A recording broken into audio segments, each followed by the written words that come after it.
How do we grow this influence of black leaders, men and women, that can represent our industry inside the ANC, inside the policy-making structures? Get to grips with the digital environment, put together best practices, what works and what doesn't, very importantly. In the project that we're doing in Chatlat, we've created a linking bridge between those two little areas there. So it becomes a matter of just 10 minutes walk from one side to the other. So my message to our CEOs and those chief investment officers is, where at the end of the day do you want to see your role? So by feeding all of our water back to a stage where we can bring it back into the process, we're in effect saving around about 35% of our water usage on site.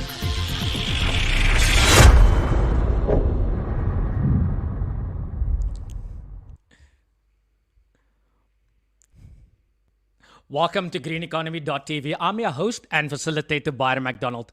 Today on our show, we have Mandy Naude, CEO of Polyco, and the operations manager of Packa-Ching. That is Megan Swart, of course, also in conversation with Gordon Brown, publisher of Green Economy Journal. But before I go ahead, as I say each show, greeneconomy.tv provide insight and intelligence on all sustainability-related matters. So let's play one of their initiatives. South Africa, one of the most breathtaking countries in the world. But when it comes to quality of life for the majority of its people, they are massively shortchanged. These communities are faced with many day-to-day problems, one of which is accumulated waste that seems almost impossible to recover from. But what if we got people to see this refuse in a different way? Not as the streets littered with litter, but with money. Meet Packa-Ching, the Polyco project that rewards trash with cash. With the help of our mascot Packa-Man, in the community and schools, some billboards and posters, Packa-Ching launched as a mobile recyclable waste collection center, where trash is collected from the public, weighed in as kilograms, and converted into its recyclable value in rands, which was loaded onto brand new debit cards and now directly onto personal cell phones via an e-wallet system. But Packa-Ching didn't stop there, as ordinary people from around the country started turning waste into wealth by bringing in their recyclable packaging. We inspired more people to cash in on the bigger picture with their own trucks and sponsored trailers from Polyco, building their own careers as waste entrepreneurs. These Packa-Ching entrepreneurs then employ others, creating jobs in a country in dire need of employment opportunities. While the online response was great, the real rewards were seen in places far away from social media. Packa-Ching is now operating all across the nation and has achieved some very impressive results so far.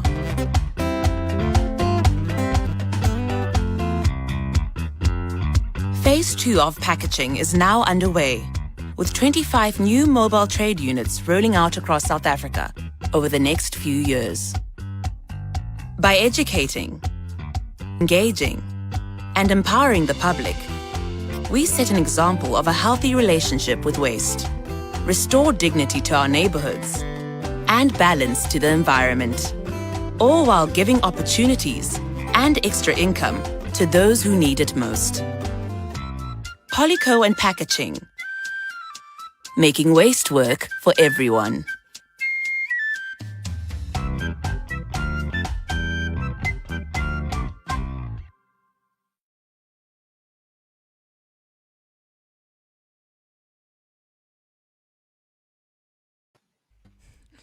Perfect. I just love that advert. It makes me want to sign up. That Packa-Ching, it just gets me going, gets me want to flowing. But Gordon, I'm not going to talk a lot. It's your show. You take over. You've got all the questions. I'm going to step aside. Enjoy, man. No, what a pleasure. And Byron, thank you very much as always. And a warm welcome to Mandy and to Megan. Thanks for joining us today and chat about your initiative, which from the video looks absolutely amazing.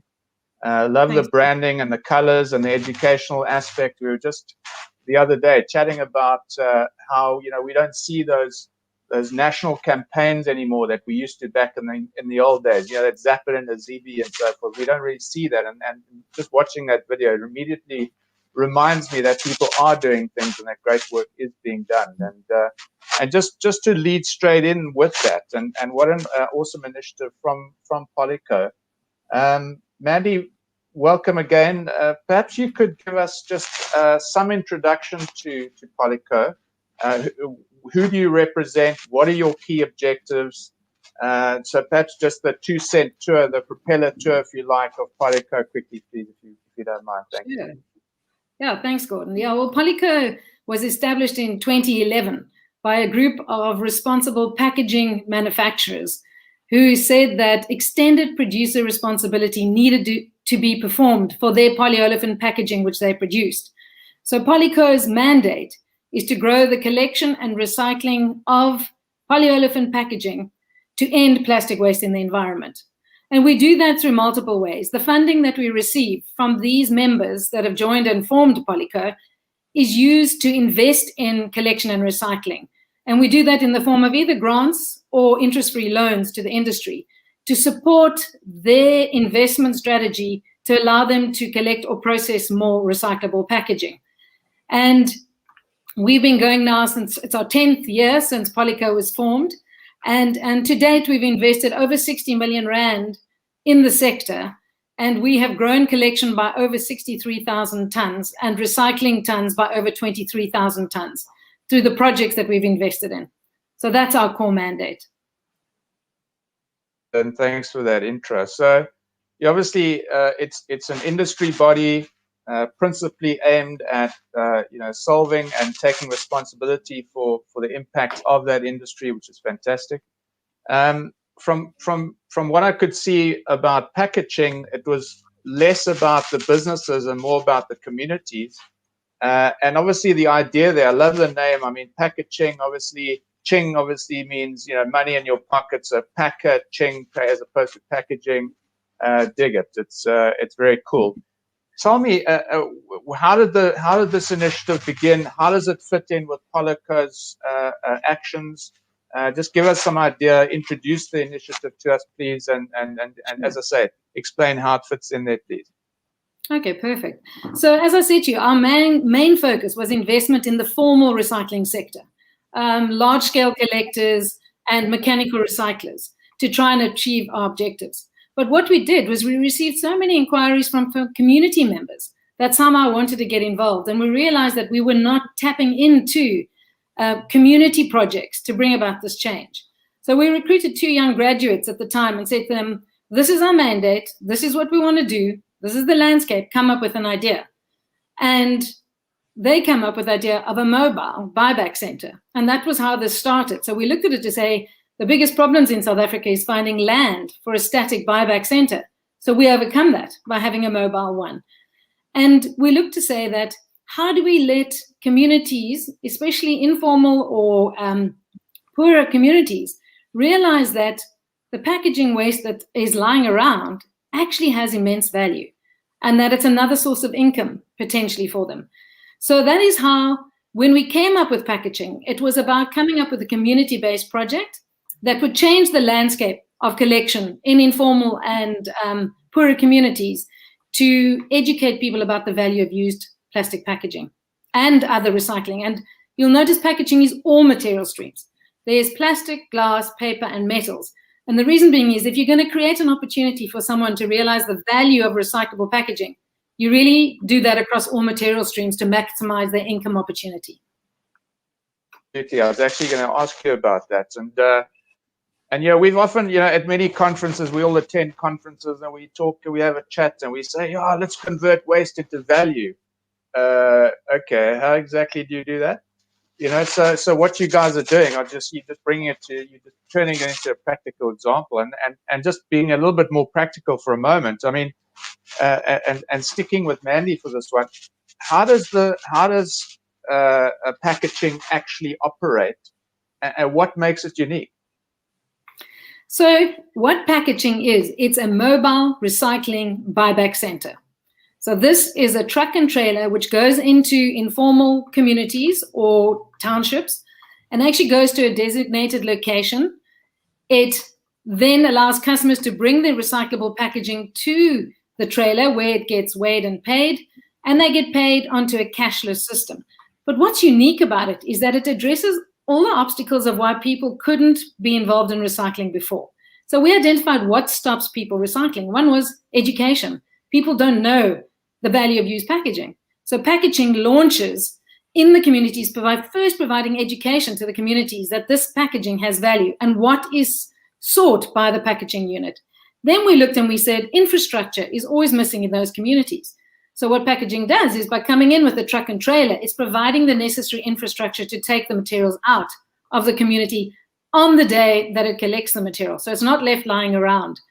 It also provides convenience. It's on people's doorsteps. They don't have to walk miles, either pushing a trolley or carrying bags. They literally can come to a designated area and their material is weighed. And then the final element is incentive. No one's going to do this for nothing. People want something for what they do.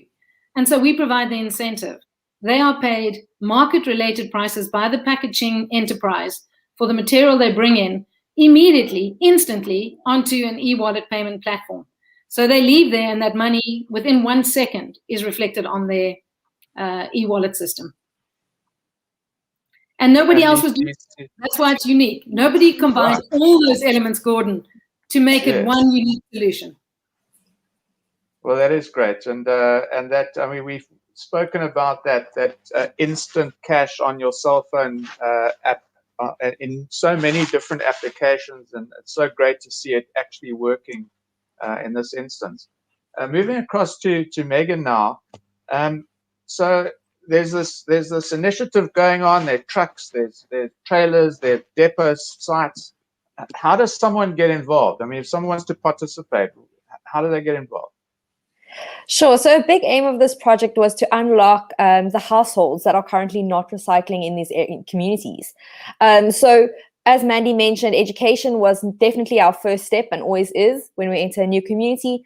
But the person will literally need to separate their material that they collect. And we see a lot of people speak to the people in their streets. If you're not collecting, give me your material, I'll collect too. And what they do is they bring the separated material to a trailer on the designated day and time slots. And their material is weighed and paid, the market-related price. The instant payment is then made to their cell phone. And with our WayPay system, you don't need a smartphone. It's a basic feature phone where you can get your SMS voucher. And then that money is immediately available to them to now go to the closest merchant that's on our platform and go spend the money and actually buy something, maybe groceries for the house or whatever they want to spend the cash on. The platform also allows for them to purchase airtime, transfer funds to any other cell phone number, as well as withdraw cash at a small fee. So if I understand correctly, the household, the individual who maybe picks up the waste around their place or separates their own trash, they're the ones getting the cash. Is that correct? That's correct, yes. Okay, so that's pretty new, isn't it? I mean, because up until now, it was the collector, and then the collector would go to households and businesses and separate it, and then it would be a little business for them. In this instance, really what you're doing is you're rewarding the consumer, the end user almost, for bringing you the recycling. Is that right? Yeah, and it really is about showing them that there's value in the materials that they are so easily throwing into their black rubbish bins.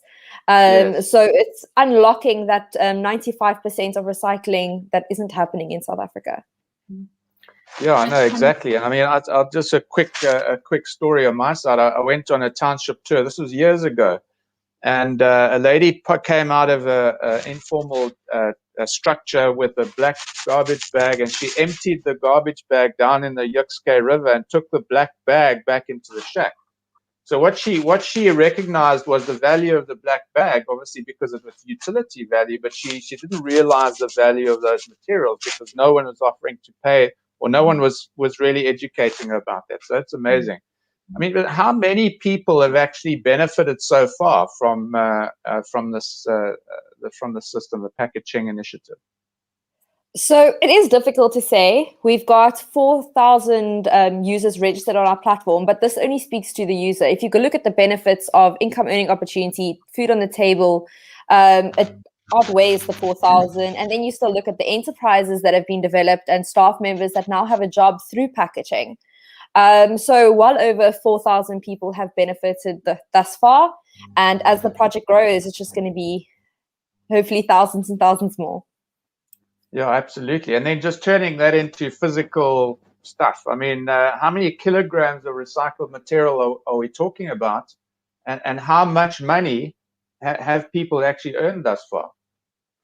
So to date, we have collected 3 million kgs of material. So the project first started in 2017, where it was still in a pilot phase. So it literally picked up in the last 2 years. And then, of course, we've paid out 2.5 million rand to these people who didn't have this income earning opportunity in the past.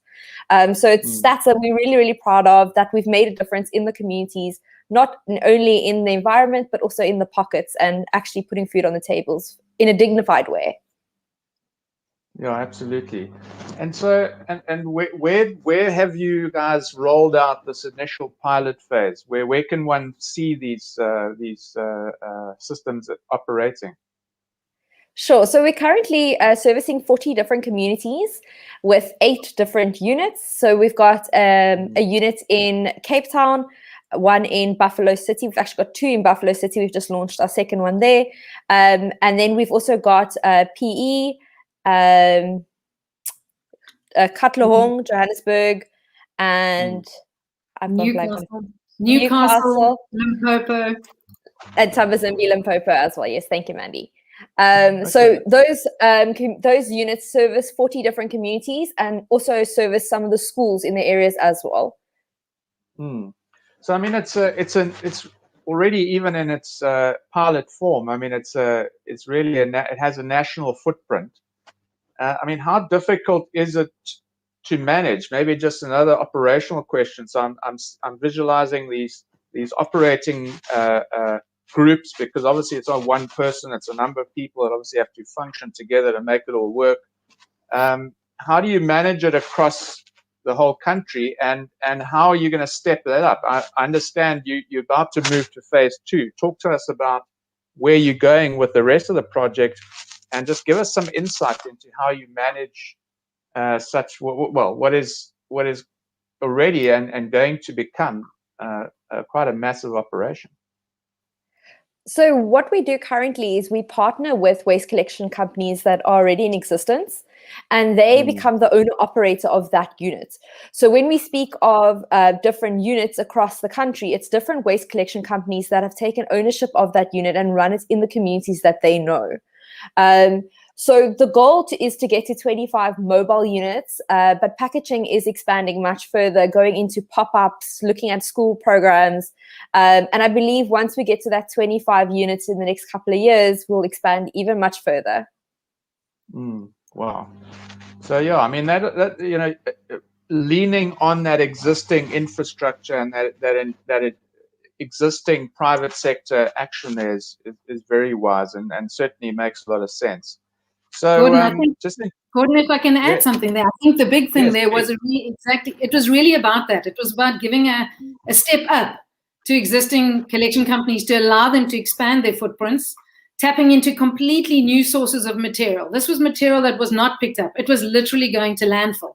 So what we're doing, every one almost of those 3 million kilos would have ended up in landfill before Packa-Ching. But now, because there's a way of bringing it up and getting value, it's actually getting processed. So it's really about selecting companies that obviously meet strict criteria, because they've got to be able to perform and deliver on the results, because we have sponsors involved. But it's also about those that now can ultimately come back and say, can I have a second one? And that's what's just happened in East London. Our collection company there has come back and proved how well she's doing with her first unit, and she's been awarded a second one. And that's what we want to see happen ultimately. No, 100%, and thanks for that input, Mandy. And staying with you on that topic, you mentioned sponsors. I mean, these types of initiatives cost money. There's always an initial investment that needs to happen before these sorts of things get rolling, and so sponsors can play a key role. Who are the key sponsors that are driving the rollout of Packa-Ching units, Mandy? Well, we were very lucky that ShopRite came on board as our first anchor sponsor. They heard an interview on the radio about Packa-Ching, picked up the phone, phoned Polyco and said, we want to be involved. And they have been with us from just after our pilot phase. So that's really what enabled us to start rolling it out. And their involvement came in the form of saying, we will provide support, an operational support on a sliding scale for a 5-year period, so that the first 3 years, well, over 5 years, it's a declining sponsorship support, so that the company becomes more sustainable every year. As their volume targets grow, they then get less sponsorship, because our aim is to have, in 5 years' time, a completely sustainable, independent organization, that they don't need sponsorship funding anymore. So that was our first sponsor who came on board, was ShopRite. And then we were really pleased that Sasol came on board and looked at it and said, we love this project, and we will support those collectors, because the biggest challenge with collection companies is logistics. And fuel costs are a massive cost of an organization. And they said, we will come in and support those collectors, also for a 5-year period, by giving them a fuel sponsorship support. So we really have 2 amazing sponsors that have been part of this journey, that will allow us to meet this target of 25 in the next 4 years, and then ultimately to let those be independent, while Polyco under EPR can support further expansion of Packa-Ching. Yeah, that's amazing, and hats off to those companies, especially Checkers, for actually looking you up. Obviously they got excited, they saw the vision, they loved it, and they got involved. And hats off to them, you know. So just going back to Megan for a moment, Megan, you touched on 2 aspects in your last answer there. Let's look at the first one. You mentioned Packa-Ching Schools program. Patrick can elaborate on that one, please. Sure. So we realized a big part of Packa-Ching is education, and we do believe that children are the leaders of the future, and we do need to try and educate from a young level so that it just starts going up. So we looked at our 3 pillars of educating the students, providing the infrastructure in the schools, and then, of course, providing that incentive for them as well. So what we are looking at doing is putting some infrastructure in the schools, educating them about recycling, the importance of recycling and what they can earn from it, as well as the effects to the community and the environment. And then we're also looking at having a fun competition between schools, paying the schools for the material that they do collect, and in that way, making a difference. And then, of course, all this material that is collected at the school will be collected by the local Packa-Ching trailer. So in that way, also servicing the community through that Packa-Ching unit. No, that's great. And I mean, the schools have always played a fairly meaningful role in the whole recycling program nationally. So it's great that you're able to bring them in and that they can benefit and participate as well. So the other thing you touched on was the pop-up Packa-Ching units. So obviously, I'm immediately thinking of, pop-up marketing and pop-up sales units and things like that. So tell us a little bit about that. How does a pop-up Packa-Ching unit function? So the difference between a pop-up Packa-Ching versus the mobile is a pop-up Packa-Ching unit is essentially a static recycling buyback center that we are going to put in strategic spots within the community. So whether this is at a mall, maybe built onto a corporate, that the current waste collection company that's servicing that mall or the corporate can now run this unit for the community members in that surrounding area. So it will still have the same payment system and everything like that, but it's just more of a static one. And the interesting thing with this is we currently have 4 that we are going to launch in the next month in Buffalo City, along with the Border Kai Chambers of Business, apologies. And then we're also looking at launching another one at Mall of Tembisa in Johannesburg. So this is a really exciting initiative that we're going to pilot, and hopefully this will take Packa-Ching so much further, and our impact will be so much more. But essentially this will be a containerized static buyback center that we can put at any mall or strategic location, and the community members can come, drop off their recycling, go to the mall, spend their money, and then go on home. Okay, no, that's amazing. And so perhaps, you know, talking about some of the leaders that have come through on the sponsorship side, we've spoken about Checkers, we've spoken about Sasol, but obviously there must be plenty more opportunities for sponsors to get on board. Mandy, from your side, how do sponsors get involved? What is the inventory? I mean, what are the various bits and pieces that can be sponsored? You know, how do companies come and support you guys? So pretty much at the moment on the mobile side, I've got our anchor sponsors, but on pop-ups, because of the fact that it can be in independent locations, you know, we're saying that brand owners or corporates could come and say, you know, I've got a head office, I've got 4,000 people, and I don't really have any way for them to take their recyclables. So I'd love to put on one, here's the land, put on the container, please get someone to collect it, and they could be the sponsor of that. So what we would do is that we then train up their waste collection company on the waste system. The sponsorship covers the container and equipment, infrastructure, but it also covers a job for a year's position of somebody who then operates that facility to be able to pay for the material. It's actually 2 jobs, sorry. Supervisor who manages money and a junior that helps with all the packing of the material. And so in that way, you not only are helping clean up the environment and giving people a drop-off location for recyclable material, but you're creating jobs as well. And that's obviously very important in our environment. So sponsors can contact us to say if they really believe they've got the opportunity. We've got amazing links with property developers of the mall. One of them being Exemplar, that's come and said, we love this. We want to support you. You know, we have sites around South Africa that we would like to make land available for you that you can start getting sponsors and put on this facility. And so that we can help do our bit to clean up the environment. So I think when people contact us because they have the heart to make a difference, we can then look at what our opportunities are in our tools of solutions we have. And we can say to them, you know, that's not really suited to what you're looking for, but this could be fantastic for you to get involved in. It could be the schools project where they say, I want to sponsor one packaging entrepreneur with 10 schools. And I want my brand to be the one that's going to be telling people that I'm supporting these 10 schools and part of the competition and everything. And we will then find how to make that fit for them. What a pleasure. Well, it's been great chatting to you, ladies, and I take my hat off to this initiative and to the success that you've achieved so far, and certainly wish you all the best with the rollout as it grows, and let it grow quickly and rapidly, and just benefit more and more people. So just we've got a few more minutes. So I thought let's just a question that I'd like to ask you, which is I guess more in line with the principal thrust of the initiative, where you're working with the larger waste collectors and so forth in the townships, in the communities.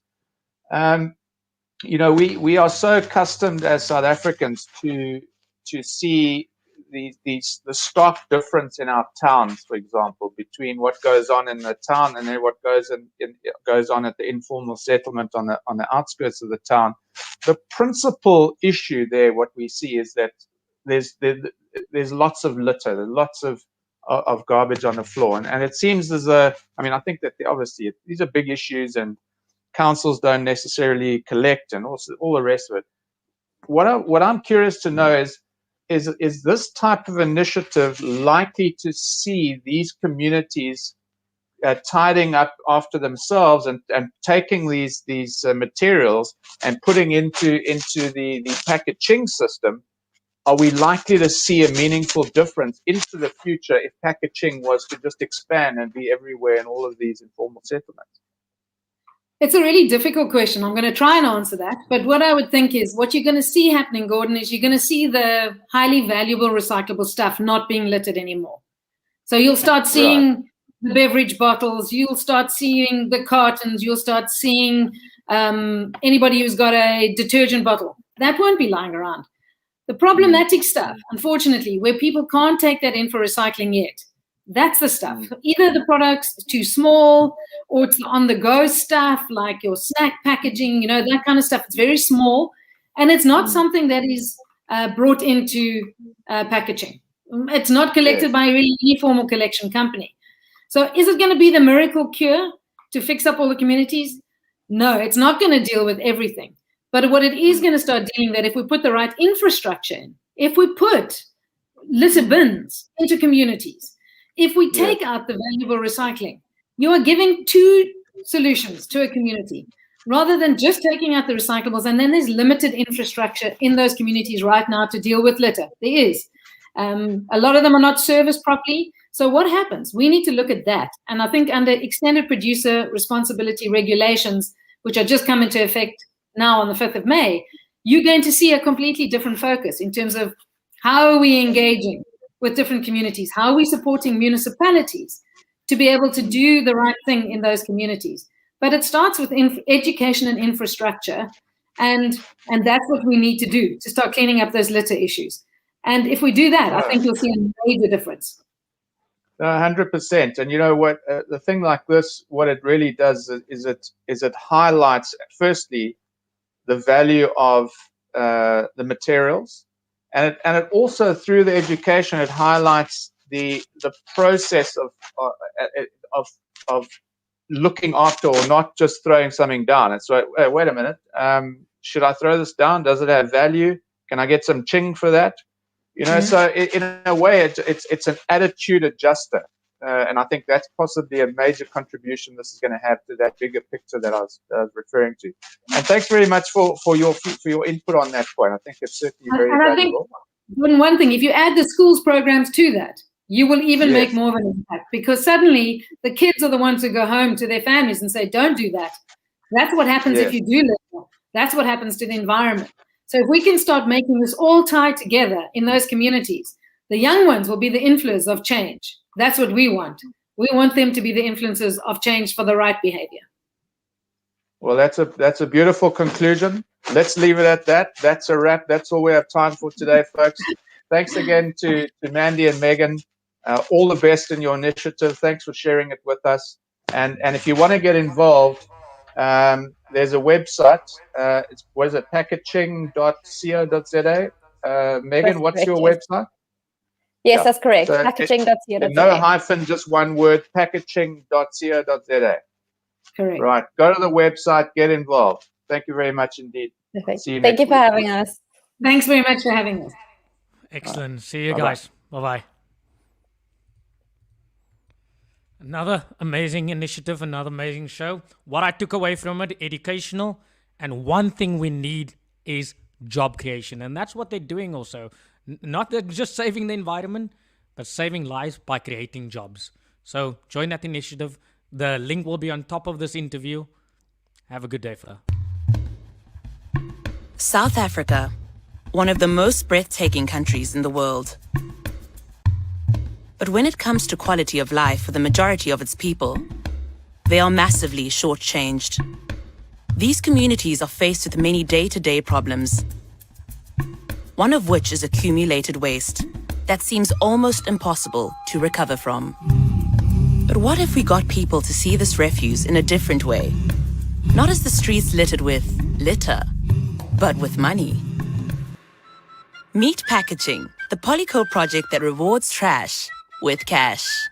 With the help of our mascot Packa-Man, in the community and schools, some billboards and posters, Packa-Ching launched as a mobile recyclable waste collection center, where trash is collected from the public, weighed in as kilograms, and converted into its recyclable value in rands, which was loaded onto brand new debit cards and now directly onto personal cell phones via an e-wallet system. But Packa-Ching didn't stop there, as ordinary people from around the country started turning waste into wealth by bringing in their recyclable packaging. We inspired more people to cash in on the bigger picture with their own trucks and sponsored trailers from Polyco, building their own careers as waste entrepreneurs. These Packa-Ching entrepreneurs then employ others, creating jobs in a country in dire need of employment opportunities. While the online response was great, the real rewards were seen in places far away from social media.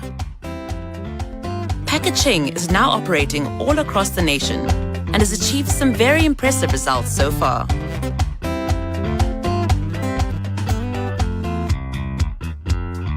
Phase 2 of Packa-Ching is now underway, with 25 new mobile trade units rolling out across South Africa over the next few years.